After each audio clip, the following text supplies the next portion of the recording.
الله أكبر. الحمد لله رب العالمين الرحمن الرحيم مالك يوم الدين إياك نعبد وإياك نستعين اهدنا الصراط المستقيم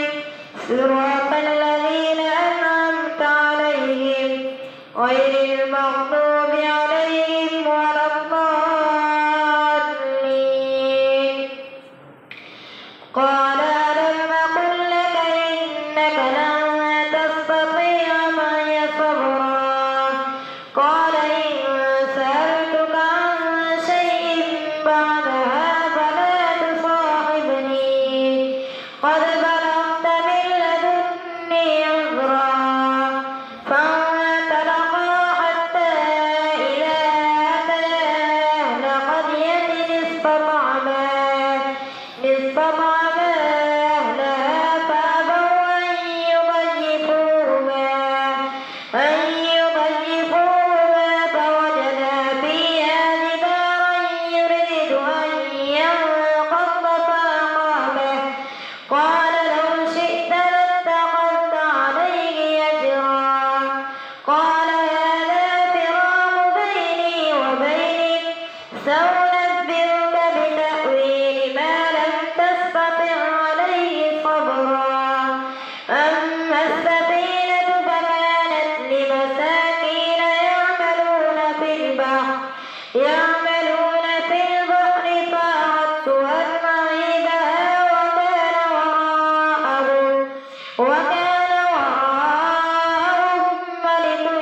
يأخذ كل سفينة غصبا.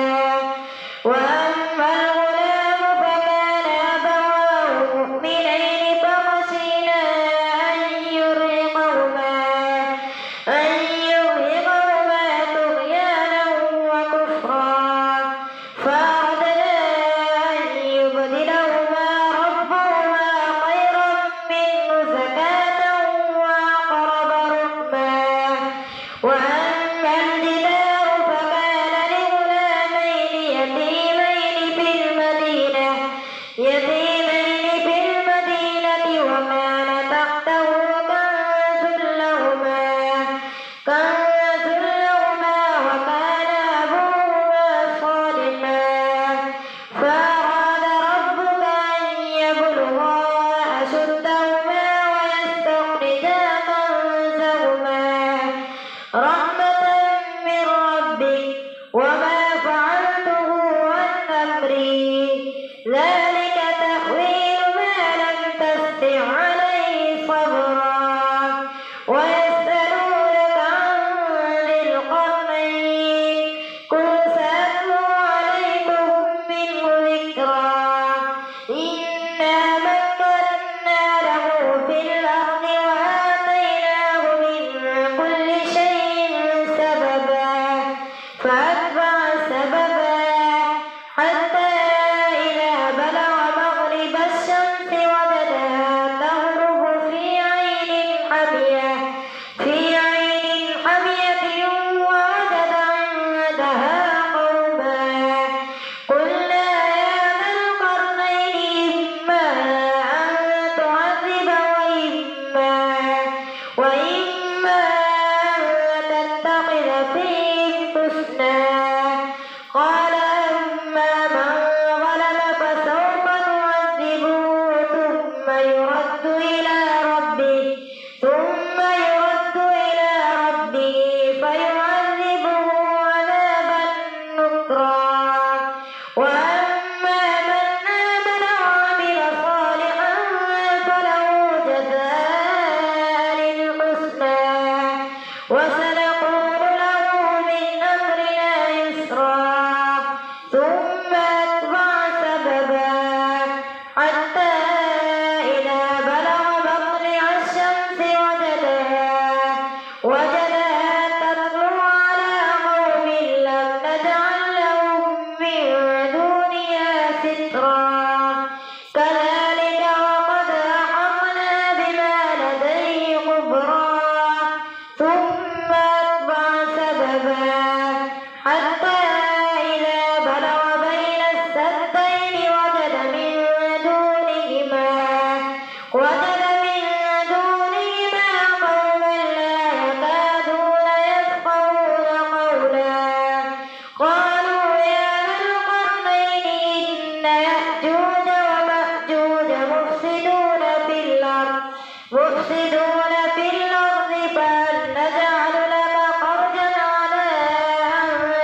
ذلك جزاؤهم جهنم بما كفروا واتخذوا آياتي ورسلي هزوا إن الذين آمنوا وعملوا الصالحات كانت لهم جنات الفردوس نزلا خالدين فيها لا يبغون عنها حولا قل لو كان البحر مدادا لكلمات ربي لنفد البحر قبل أن تنفد كلمات ربي ولو جئنا بمثله مددا قل إنما أنا بشر مثلكم يوحى إلي أنما إلهكم إله واحد فمن كان يرجو لقاء ربه فليعمل عملا صالحا ولا يشرك بعبادة ربه أحدا كافها يا عين صاد ذكر رحمة ربك عبده زكريا إذ نادى ربه نداء خفيا قال رب إني وهن العظم مني واشتعل الرأس شيبا ولم أكن بدعائك رب شقيا وإني خفت الموالي من ورائي وكانت امرأتي عاقرا فهب لي من لدنك وليا يرثني ويرث من آل يعقوب واجعله رب رضيا يا زكريا إنا نبشرك بغلام اسمه يحيى لم نجعل له من قبل سميا قال رب أنى يكون لي غلام وكانت امرأتي عاقرا وقد بلغت من الكبر عتيا قال كذلك قال ربك هو علي هين وقد خلقتك من قبل ولم تك شيئا قال رب اجعل لي آية قال آيتك ألا تكلم الناس 3 ليال سويا فخرج على قومه من المحراب فأوحى إليهم أن سبحوا بكرة وعشيا يا يحيى خذ الكتاب بقوة وآتيناه الحكم صبيا وحنانا من لدنا وزكاة وكان تقيا وبرا بوالديه ولم يكن جبارا عصيا وسلام عليه يوم ولد ويوم يموت ويوم يبعث حيا واذكر في الكتاب مريم إذ انتبذت من أهلها مكانا شرقيا فاتخذت من دونهم حجابا فأرسلنا إليها روحنا فتمثل لها بشرا سويا قالت إني أعوذ بالرحمن منك إن كنت تقيا قال إنما أنا رسول ربك لأهب لك غلاما زكيا قالت أنى يكون لي غلام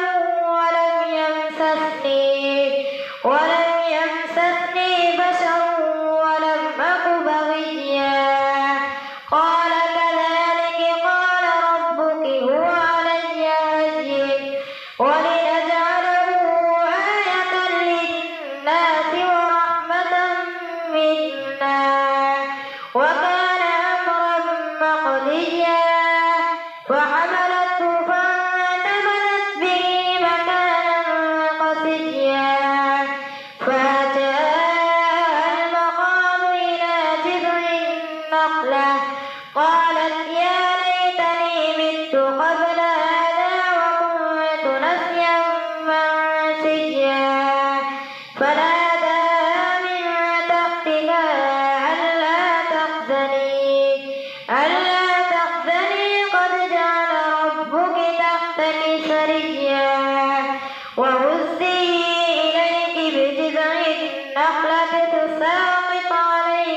بغيا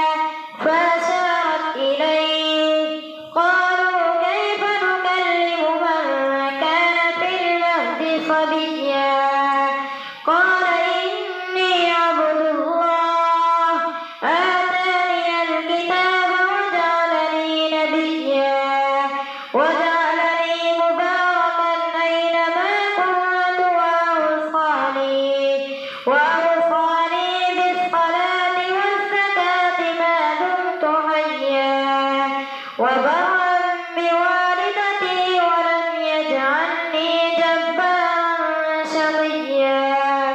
والسلام علي يوم ولدت ويوم أموت ويوم أبعث حيا ذلك عيسى ابن مريم قول الحق الذي فيه يمترون ما كان لله أن يتخذ من ولد سبحانه إذا قضى أمرا فإنما يقول له كن فيكون وإن الله ربي وربكم فاعبدوه هذا صراط مستقيم فاختلف الأحزاب من بينهم فويل للذين كفروا من مشهد يوم عظيم أسمع بهم وأبصر يوم يأتوننا لكن الظالمون اليوم في ضلال مبين وأنذرهم يوم الحسرة إذ قضي الأمر وهم في غفلة وهم لا يؤمنون إنا نحن نرث الأرض ومن عليها وإلينا يرجعون الله أكبر سمع الله لمن حمده الله أكبر الله أكبر الله أكبر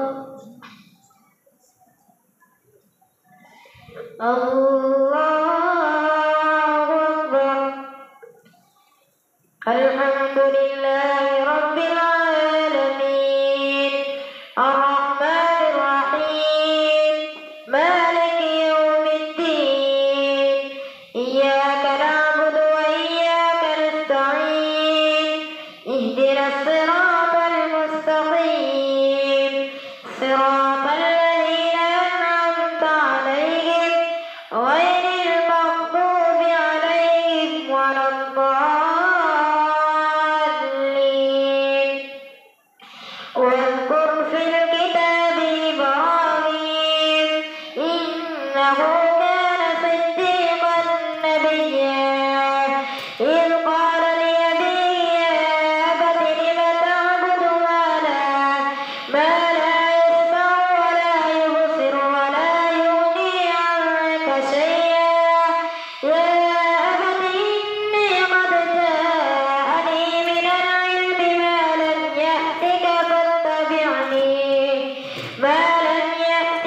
وممن هدينا واجتبينا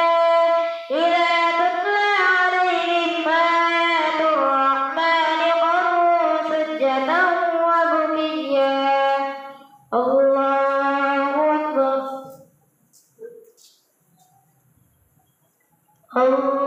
الله أكبر فخلف من بعدهم خلف أضاعوا الصلاة واتبعوا الشهوات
وقالوا اتخذ الرحمن ولدا لقد جئتم شيئا إدا تكاد السماوات يتفطرن منه وتنشق الأرض وتخر الجبال هدا أن دعوا للرحمن ولدا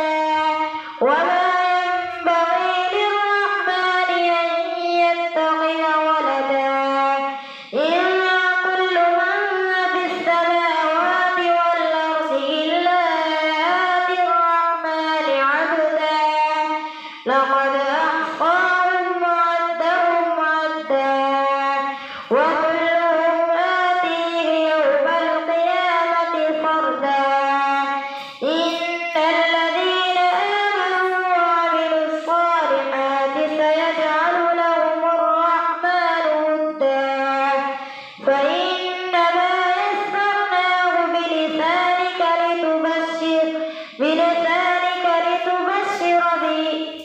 بلسانك لتبشر به المتقين وتنذر به قوما لدا وكم أهلكنا قبلهم من قرن هل تحس من وكم أهلكنا قبلهم من قرن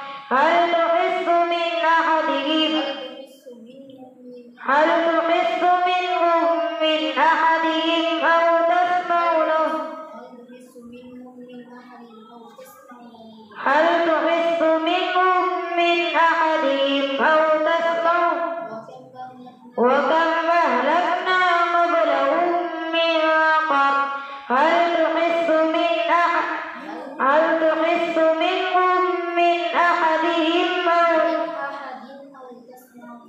هل تحس منهم من أحدهم أو تسمع لهم ركزا